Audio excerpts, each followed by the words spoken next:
ஊழலை ஒழிக்க ஏழைகளின் வாழ்வில் ஒளியேற்றிட தமிழகத்தின் நலன் காக்க பொதுக்குழு கூட்டத்திற்கு வருகை தரும் எங்களின் அண்ணனே, ஒன்று கூடுவோம் வென்று காட்டுவோம் என்றும் தளபதிக்காக எஸ் மாரியப்பன், மாவட்ட கழக செயலாளர், தென்காசி வடக்கு மாவட்டம்.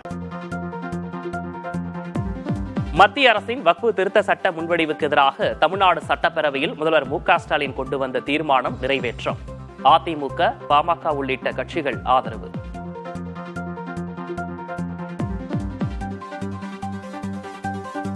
நூறு நாள் வேலை திட்டத்துக்கு மத்திய அரசு வழங்க வேண்டிய நிதியை வழங்க வலியுறுத்தி வரும் 29ஆம் தேதி ஆர்ப்பாட்டம். உரிமைகளை வென்றிடுவோம் என தொண்டர்களுக்கு முதல்வர் மு.க.ஸ்டாலின் அழைப்பு.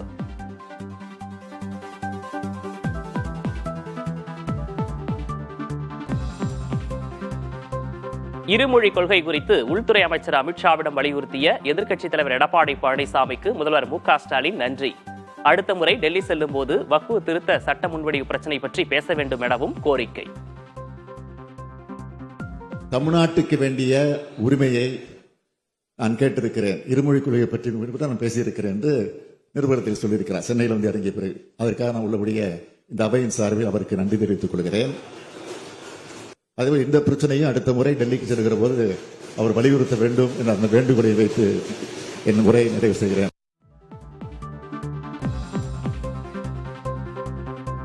வக்ஃபு மசோதா தொடர்பான முதல்வரின் தீர்மானத்திற்கு எதிர்ப்பு தெரிவித்து பேரவையிலிருந்து பாஜக வெளிநடப்பு.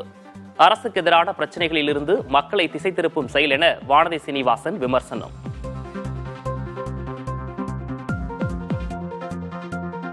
ஓ பன்னீர்செல்வத்தை கட்சியில் சேர்ப்பது சாத்தியமே இல்லை. ஒத்த கருத்துடைய கட்சிகளுடன் கூட்டணி அமைப்போம் என்றும் அதிமுக பொதுச் செயலாளர் எடப்பாடி பழனிசாமி பேட்டி.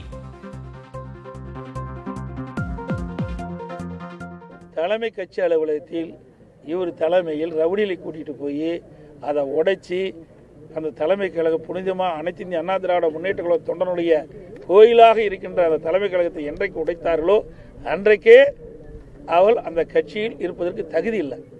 அந்த அடிப்படையில் அவர்கள் இணைத்துக் கொள்ளுகின்ற வாய்ப்பே கிடையாது.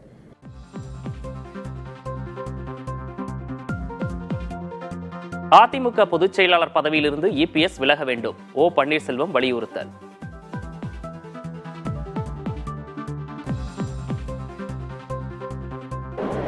அனைத்து தேர்தலிலும் நான் வெற்றி பெறுவேன் என்றுதான் எங்களை தலைமை கழகத்தில் பேசினாங்க. ஆளை வச்சு ஒரு தேர்தலையும் வெற்றி பெற முடியல. அவராகவே பொதுச் செயலாளர் விலகிக் கொள்வதுதான் அவருக்கு மரியாதையாக இருக்கும். இல்லை என்றால் அவர் அவமரியாதையை சந்திப்பார்.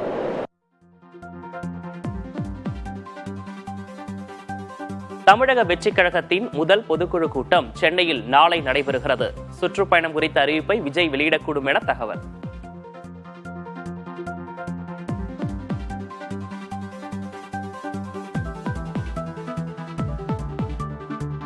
மத்திய அரசின் தொகுதி மறுசீரமைப்பை எதிர்த்து தெலுங்கானா மாநில சட்டப்பேரவையில் தீர்மானம் நிறைவேற்றம். மக்கள் தொகை அடிப்படையில் தொகுதிகளை மறுவரையறை செய்யக்கூடாது என முதல்வர் ரேவந்த் ரெட்டி வலியுறுத்தல்.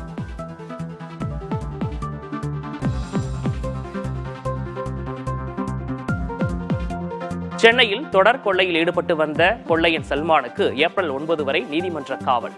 சைதாப்பேட்டை நீதிமன்றத்தில் சல்மான் ஆஜர்படுத்தப்பட்ட நிலையில் நீதிமன்ற காவலில் அடைக்க உத்தரவு.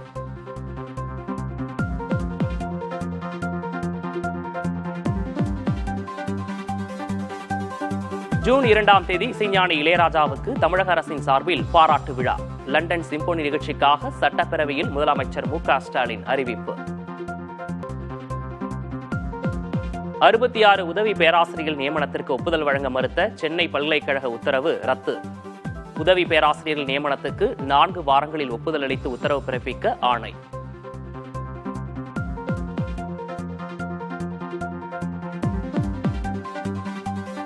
உதகை அருகே தோடர் பழங்குடி இளைஞரை தாக்கி உடலை தின்ற வனவிலங்கு. பாதி உடலை மீட்டு காவல்துறையினர் விசாரணை.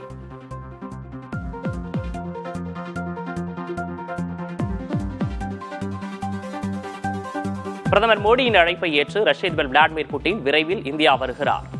புட்டின் வருகைக்காக பாதுகாப்பு ஏற்பாடுகள் குறித்து ஆலோசிக்கப்படுவதாக ரஷ்ய வெளியுறவுத்துறை அமைச்சர் தகவல்.